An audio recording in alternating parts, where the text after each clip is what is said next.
Olá pessoal, vamos falar hoje aí sobre a parte de horista e plantonista dentro de um parâmetro. Então aqui dentro de cadastros, a gente tem a parte de parâmetros. Dentro de parâmetros, né, vocês podem estar editando o parâmetro de vocês ou criando um novo, que é o que eu vou fazer aqui hoje.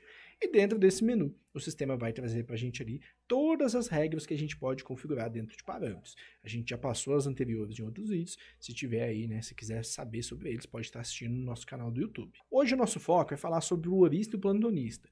Pessoal, essas são funções ali um pouquinho diferentes, né? Inclusive, quando vocês forem utilizar elas, vocês devem criar regras separadas. Então, às vezes você tem ali uma regra para um time geral, e você tem um horista, você tem um plantonista, eles precisam ter regras totalmente separadas e vocês vão entender por quê. Vamos começar então explicando sobre o horista. Pessoal, o horista é uma pessoa que não tem compromisso de horário com você. Ela não tem atraso, ela não tem falta, ela não tem extra, ela não tem banco. O que um horista tem? Ele tem horas. Então a ideia, né, de habilitar essa regra dentro da plataforma é que ao ativar ela, toda vez que o funcionário bater ponto, eu vou guardar aquelas horas e no final do mês eu vou pagar pelas horas trabalhadas. O espelho de ponto, a única coisa que vai ser preenchida é o HT dentro do sistema.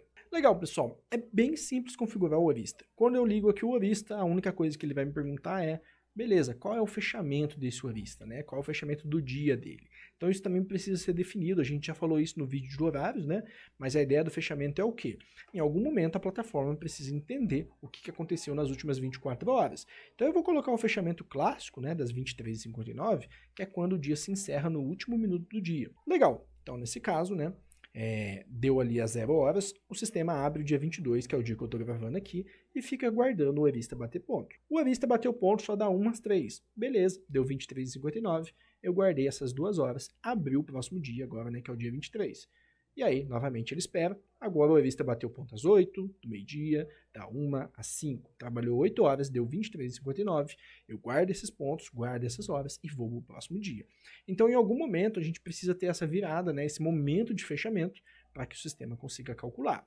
Caso você tenha um horista que venha trabalhar para você à noite, você deve adaptar, né, o seu fechamento para um horário melhor, para que todos os pontos fiquem ali no mesmo dia. Então, vamos pegar ali um exemplo que é alguém que vai das 5 da tarde às 2 da manhã.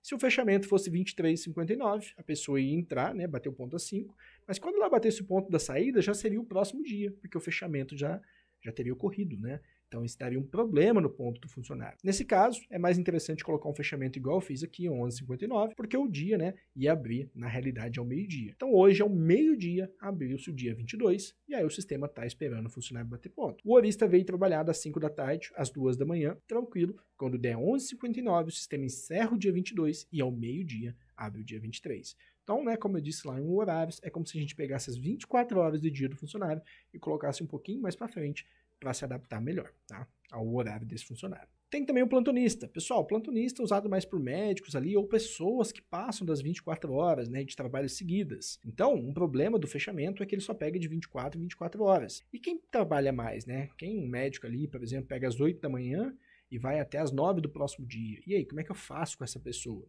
Para isso, eu tenho a função plantonista, onde eu posso definir ali, né, o horário que essa pessoa vai entrar, por exemplo, 8 horas da manhã, a duração desse plantão, então 24 horas, uma tolerância de início e fim para ser considerado o mesmo plantão, então eu poderia colocar ali 15 minutos, e aí nesse caso, né, pontos batidos das 7h45 até as 8h15 seriam considerados o mesmo plantão, né, e uma carga horária obrigatória do plantão, né, então no mínimo, quanto tempo essa pessoa tem que fazer de plantão? Poderia colocar ali 12 horas, poderia colocar ali, né, 20 horas, um tempo mínimo obrigatório para ser considerado um plantão. Além disso, posso falar para o sistema considerar como extra a partir de 30 minutos, por exemplo. Então, nesse caso aqui, caso o funcionário, né, passe 30 minutos além do combinado, já começa a se enxergar, então, uma hora extra ali. Eu posso colocar também uma tolerância para ser considerado extra para o plantonista. Assim como o horista, tá? O plantonista tem que ter uma regra só dele também, tá legal? Pessoal, era isso que eu queria falar para vocês aí hoje sobre horista e plantonista. A gente se vê na próxima. Tchau, tchau.